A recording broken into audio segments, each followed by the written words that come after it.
আর নিজেদের প্রভাব বজায় রেখে পুরো অঞ্চলে আধিপত্য বিস্তার করা যায়। অর্থাৎ আফগান জনগণের কল্যাণ নয়, বরং নিজেদের ভূরাজনৈতিক স্বার্থ যুক্তরাষ্ট্রের প্রধান লক্ষ্য।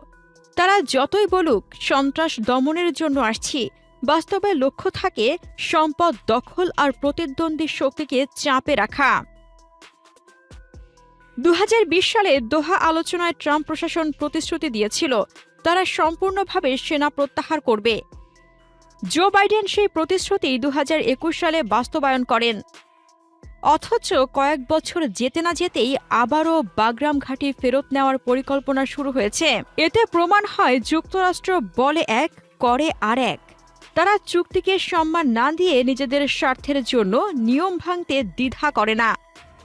তালেবান তাই এখন দৃঢ়ভাবে বলছে কোনো বিদেশি সেনা মাটিতে ঢুকতে পারবে না। এতে বোঝা যায় ছোট আফগান